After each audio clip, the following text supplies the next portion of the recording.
क्या आप उड़नतछत्री या एलियंस पर विश्वास करते हैं? आज की कहानी है उस जगह और उस घटना के बारे में जो शायद इंसान और एलियन के एनकाउंटर्स की सबसे विश्वसनीय कहानियों में से एक है।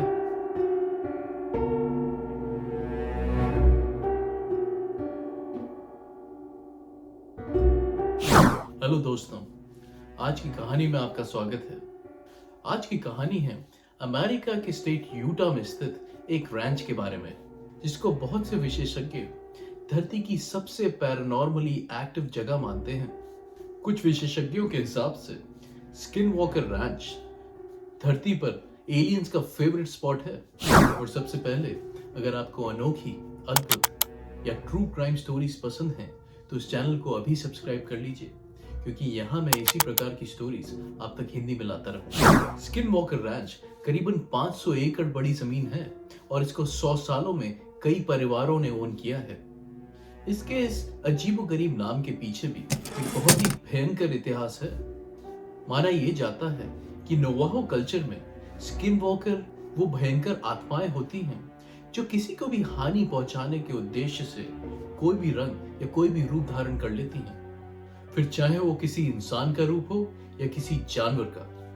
नवाहो ट्राइब के लोग सैकड़ों सालों पहले उस रैंच और उसके आसपास के इलाकों में रहा करते थे। जब यूरोप से अंग्रेज वहां पहुंचे, तब वहां रहने वाले नेटिव अमेरिकन ने नवाहो ट्राइब के लोगों को बंदी बनाना शुरू कर दिया और अंग्रेजों को स्लेव्स की तरह बेचने लगे। एक फलता फूलता नवाहो ट्राइब बिल्कुल बर्बाद हो गया और तब उन्होंने उस जमीन को वो श्राप दिया जो इसके बुरे इतिहास का कारण बताया जाता है। और ऐसे इस जमीन के टुकड़े को ये नाम मिला।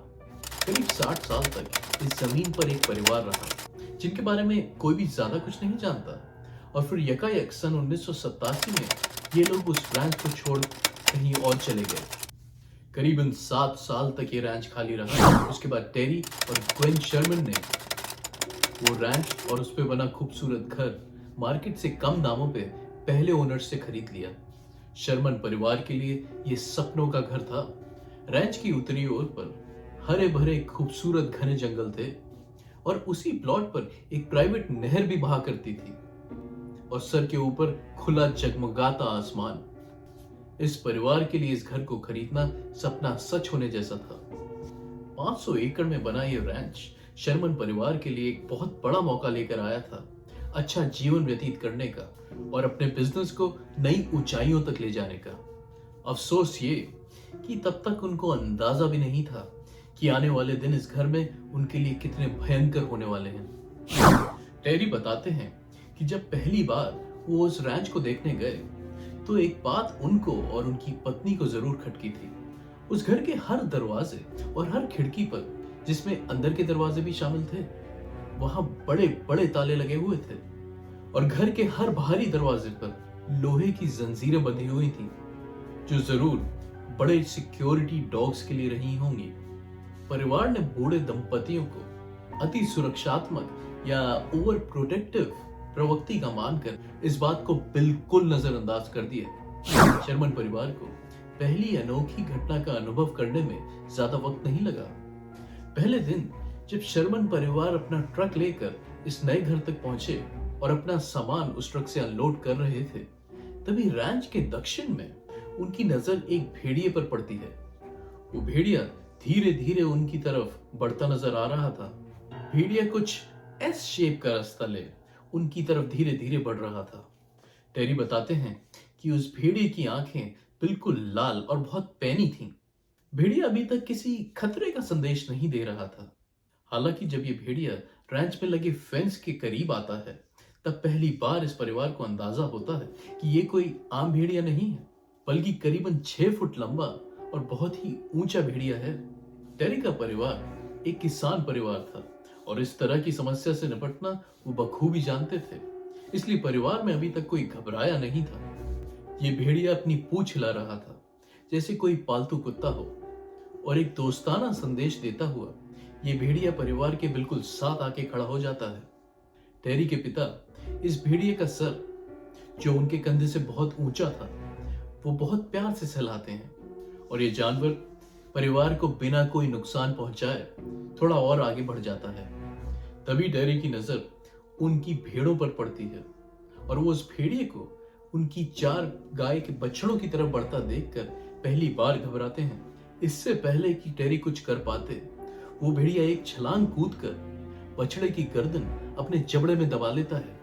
ये देखकर टेरी अपने ट्रक की तरफ बढ़ते हैं और उसमें से कुल्हाड़ी निकालकर इस भेड़िए की गर्दन और उसके पैरों पे दनादन वार करते हैं। वो बताते हैं कि उनके इन वारों से उस भेड़िए को कोई फर्क नहीं पड़ता और वो उस बछड़े की गर्दन अपने जबड़े में दबाए रखता है।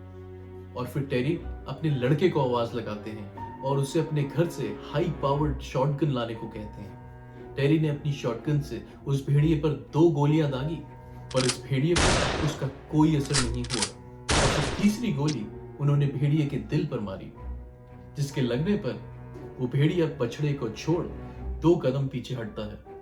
वो बताते हैं कि भेड़िए के शरीर पर कोई निशान नहीं था और वो वहीं खड़ा उन्हें और उनके परिवार को जैसे घूर रहा था।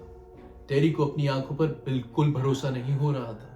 हाई पावर्ड राइफल की गोलियां खाकर बड़े से बड़ा जानवर ढेर हो जाता है, पर यह भेड़िया वहीं खड़ा था और उनको घूर रहा था, जैसे लड़ने के लिए ललकार रहा हो। और कुछ ही पलों बाद वो भेड़िया जंगल की तरफ निकल जाता है। टेरी इस बात को अच्छे से जानते थे कि इस जानवर के आसपास रहते उनकी भेड़ बकरियां बिल्कुल सुरक्षित नहीं थीं, इसलिए वो अपने बड़े लड़के को साथ ले जंगल में उसे ढूंढने निकल पड़ते हैं। उसका पीछा करते करते वो रैंच के दक्षिण इलाके में, जहां से नहर बहती थी, वहां आ पहुंचते हैं और वहां पहली बार भेड़िए के पंजे के निशान देखते हैं। पंजों के निशान को देखकर टेरी और उनका लड़का दोनों सतर्क हो जाते हैं, क्योंकि वो समझ चुके थे कि ये भेड़िया कहीं आसपास ही है। थोड़ा और आगे चलने पर वो पाते हैं कि भेड़िए के पंजों के निशान गायब हो गए। वहां से जंगल करीबन 40 फीट दूर था और कोई जानवर इतनी लंबी छलांग मारने काबिल नहीं होता। ये देख टेरी का सर चकरा गया और वो वापस अपने लड़के को लेकर घर की ओर बढ़ चले। अगले कुछ हफ्ते करीब करीब सामान्य ही थे, पर टेरी की पत्नी ग्वेन वो बताती हैं कि घर में उन्हें कुछ अजीबोगरीब अनुभव हो रहे थे, जैसे कि जब वो घर का सामान किचन में लाकर शॉपिंग बैग से निकालकर कबर्ड्स में लगा देती थी और किचन से 2 मिनट के लिए बाहर जाकर वापस लौटती थी, तो उन्हें वो सारा सामान वापस शॉपिंग बैग में ही मिलता था। और शॉवर के लिए जब वो टॉवल को बाथरूम में रख शॉवर से बाहर निकलती थी, तो वो टॉवल को गायब पाती थी और कुछ 2-3 हफ्तों बाद वो टॉवल घर के किसी भी किनारे में रैंडमली पाया जाता था। ग्वेन ने ये सारी बातें टेरी को नहीं बताई थी, क्योंकि इन सब अनुभवों के लिए वो अपनी याददाश्त को दोष दे रही थी और टेरी, जो इस अजीबोगरीब अनुभव से पहले से ही बहुत परेशान थे, उन्हें और परेशान नहीं करना चाहती थी। एक शाम टेरी रैंच की फेंसिंग पर पोस्ट डिगर के साथ काम कर रहे थे। पोस्ट डिगर दरअसल वो टूल या वो इक्विपमेंट होता है जो जमीन में गड्ढे करता है, जहां आप फिर पोस्ट या फेंस लगा सकते हैं। वो काम करते करते बस पल भर को पलटते हैं और जब वो वापस घूमते हैं तो वो पाते हैं कि उनकी पोस्ट डिगर भी गायब हो चुकी है। वो घर की तरफ भागते हैं और बच्चों पर जोर से चीखते हैं, वेयर इज माई डिगर? मेरी डिगर कहाँ है? उनके हिसाब से उनके बच्चे उनके ऊपर प्रैंक खेल रहे थे, पर वो गलत थे। पूरे परिवार के एक साथ ढूंढने पर भी उन्हें वो टूल नहीं मिला। करीबन 3 हफ्ते बाद ये टूल 75 फुट ऊंचे पेड़ की शाखा पर पाया गया और ये आश्चर्यजनक बात इसलिए थी क्योंकि पोस्ट डिगर करीबन 70 पाउंड का होता है। इस कार्य को अंजाम देना किसी आम इंसान के बस की बात तो नहीं थी। टेरी अब इस बात को समझने लगे थे कि इस घर को, जिसे उन्होंने इतनी उत्तेजना के साथ खरीदा, वो दरअसल उनके जीवन की सबसे बड़ी गलती साबित हो रही थी। इस घटना के कुछ दिन बाद टेरी के लड़कों का टीनेजर कजिन इस परिवार से मिलने रैंच पर आता है। टेरी और उनका टीनेजर बेटा इस लड़के को रैंच घुमाने निकल पड़ते हैं। शाम के वक्त जब रैंच घूमकर ये तीनों लौट रहे होते हैं, तब उन्हें पेड़ों के पीछे 3 लाइट्स दिखाई देती हैं और ये सोचकर कि वो लाइट्स किसी भटके हुए टूरिस्ट की गाड़ी की हेडलाइट्स हैं, उन्होंने इस बात पर ज्यादा गौर नहीं किया। पर इस शाम को ये 3 लाइट्स फेंस के अंदर दिखाई पड़ रही थीं और ये सोचकर कि ये कोई हंटर्स हैं जो बिना उनकी परमिशन के उनके रैंच के ऊपर शिकार कर रहे हैं, टेरी और ये लड़के उन्हें चेतावनी देने आगे बढ़ते हैं। जैसे जैसे ये तीनों आगे बढ़ते हैं, वैसे वैसे वो लाइट पीछे होती चली जाती है। थोड़ा और आगे बढ़ने पर उन्हें ये एहसास होता है कि अगर ये 3 हेडलाइट्स किसी गाड़ी की हेडलाइट्स हैं, तो इनमें इंजन की तो कोई आवाज नहीं है। कुछ कदम और आगे बढ़ने पर वो पाते हैं कि ये 3 लाइट्स हवा में कुछ ऊंची उठती हैं और फिर गोली की तेजी से गायब हो जाती हैं। ये तीनों के तीनों ये नजारा देखकर जहां खड़े थे वहीं जमे के जमे खड़े रह जाते हैं।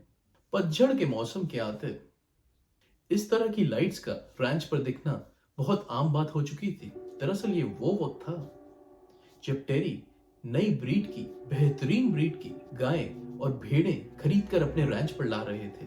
सर्दियां आते आते इस तरह की घटनाएं और बढ़ती चली गईं। सर्दियों की एक रात बहुत भारी बर्फ गिरी और अपनी एक गाय की तलाश में टेरी घोड़े पर सवार उसे ढूंढने निकल पड़े। सारी जगहों पर देख लेने के बाद टेरी दक्षिणी ओर निकल पड़ते हैं, जहां पर जंगल था। टेरी कुछ मीटर का फासला तय करते हैं और उसके बाद गाय के पैरों के निशान पाते हैं। वो राहत की सांस लेते हैं, ये सोचकर कि उनकी गाय कहीं आसपास ही होगी, और आगे बढ़ जाते हैं। कुछ 50 मीटर और आगे बढ़ने की ठीक उस भेड़िए की तरह इस गाय के पैरों के निशान भी कुछ दूर आगे जाकर गायब हो जाते हैं। ये देख उनके रोंगटे खड़े हो जाते हैं। वो बिल्कुल हताश होकर वापस घर लौट जाते हैं। अगले कुछ हफ्तों में उनकी 4 और गाय गायब हो जाती हैं। टेरी मेंटली और फाइनेंशियली बिल्कुल टूट चुके थे और हर रात अपनी गन लेकर वो खुद रैंच की निगरानी करने लगे थे, ये जानने के लिए कि आखिर इन सब के पीछे है कौन। एक रात हर रात की तरह कुछ हाथ ना लगने के बाद वो अपने घर को जाने लगते हैं और तभी वो कुछ 100 मीटर की दूरी पर एक गोल आकार की उड़न तस्तरी देखते हैं, जिसमें हरी, नीली, पीली और लाल रंग की लाइट्स निकल रही होती हैं। ये चारों लाइट्स धरती की ओर होती हैं, जैसे कुछ स्कैन कर रही हों। ये देखकर टेरी बिल्कुल सतर्क हो जाते हैं और चुपचाप जहां थे वहीं खड़े इस पूरी घटना को अपनी आंखों के सामने होते देखते हैं। वो बताते हैं कि ये उड़न तस्तरी किसी लड़ाकू विमान F-117 नाइट हॉक जैसी थी, पर वो ये भी जानते थे कि ये F-117 नहीं है, क्योंकि इसके इंजन में कोई आवाज नहीं थी। और लड़ाकू विमान नाइट हॉक, ये तो कान के पर्दे फाड़ देने जितनी आवाज करता है। ये विमान जब रैंच का पूरा मुआयना करने के बाद वापस टेरी के करीब पहुंचता है, तब सर्दियों की चुभती खामोशी में टेरी कोई आवाज कर बैठते हैं, जिसको सुनकर उड़न तस्तरी की सारी लाइट्स बंद हो जाती हैं और उड़न तस्तरी का मुंह टेरी की तरफ घूम जाता है। अब टेरी और उड़न तस्तरी एकदम आमने सामने थे। इस नजारे को देख टेरी के प्राण सूख जाते हैं और फिर अगले ही कुछ सेकंड्स में ये उड़न तस्तरी ठीक उन 3 लाइट्स की तरह हवा में उठती है और फिर गोली की तेजी से गायब हो जाती है। गर्मियां आते आते उनकी और बहुत सी भेड़ और गाय गायब हो जाती हैं और उनमें से कुछ अनजान कारणों से मर जाती हैं। कुछ भेड़ वापस भी मिलती हैं, जिन पर प्रिसिशन सर्जरी की गई होती है। ऐसा लग रहा था जैसे कोई उनके शरीर की रचना को समझने की कोशिश कर रहा था। कमाल की बात यह है कि इन पाए गए जानवरों के बहुत से ऑर्गन्स गायब होते हैं, पर इनके ऊपर देखने को एक खून का कतरा भी नहीं मिलता। जो भी इन घटनाओं को अंजाम दे रहा था वो ह्यूमन मेडिकल एक्सपर्टीज से बहुत ही आगे था। ये बात हैरान कर देने वाली थी, पर शर्मन फैमिली जो कुछ इस रैंच पर देख चुकी थी, उसके बाद ये फैमिली किसी भी बुरी घटना या खबर के लिए तैयार थे। सन 1995 के पूरे साल ये घटनाएं बढ़ती चली जाती हैं। हर रात रैंच के ऊपर वो अद्भुत लाइट्स का दिखना, भेड़ बकरियों का गायब हो जाना, गायों का गायब हो जाना और फिर बिना चेहरे वाले कुछ इंसान जैसे लोगों का उनके रैंच पर रात को दिखना, और कई मौकों पर उन बिना चेहरे वाले लोगों का उनकी खिड़कियों के भीतर झांका जाना, और कई मर्तबा तो उनके घर के अंदर और कई बार तो उनके बेड के किनारे में देखा जाना। ये सारी चीजें उनके साथ घटी। रात में बिग फुट जैसे जीव और बड़ी बड़ी हाइनास का उनके रैंच पर दिखना, ये भी आम बात हो चुकी थी। शर्मन फैमिली इन सब घटनाओं या इन सब अनुभवों से मेंटली, फिजिकली और फाइनेंशियली बिल्कुल कमजोर पड़ चुके थे। उनके पड़ोसियों ने उन्हें बताया कि शर्मन के रैंच पर उन्होंने भी कुछ अजीबोगरीब घटनाएं होती देखी हैं। इस बात को सुन शर्मन परिवार को एक बात की तसल्ली तो थी कि उनका परिवार पागल नहीं है। गोविंद शर्मन रात में ना सोने के कारण अपनी बैंक की नौकरी खो चुकी थी। डरावनी रातों की वजह से दोनों बच्चे स्कूल में बहुत खराब परफॉर्म कर रहे थे और टेरी, उनकी खुशनुमा जिंदगी पे तो जैसे ग्रहण लग गया था। इस परिवार के दर्द की दास्तान अभी खत्म नहीं हुई थी। टेरी जो हर रात अपने रैंच की निगरानी रखते थे, वो एक रात अपनी गन्स को साफ करते हुए आसमान की तरफ देख रहे थे। रैंच के आखिरी छोर पर उनको एक ऑरेंज ऑर्ब दिखाई देता है। ऑरेंज ऑर्ब्स इस रैंच के ऊपर पहले भी देखे जा चुके थे, पर ये ऑर्ब ये कुछ अलग दिख रहा था। अपनी गन की दूरबीन को उठाकर टेरी उस ऑर्ब को देखते हैं। जो उन्होंने देखा उसे देख उनके हाथ पैर फूल जाते हैं। वो उस ऑर्ब के अंदर एक नीला आसमान देख सकते थे। ध्यान रहे, रैंच पर अब तक अंधेरा हो चुका था। ऐसा लग रहा था कि वो ऑर्ब कोई पोर्टल है जो किसी दूसरी दुनिया का दरवाजा है। वो ये भी बताते हैं कि उसी ऑर्ब से उन्होंने कुछ उड़न तश्तरियां अपनी दुनिया में आती देखी।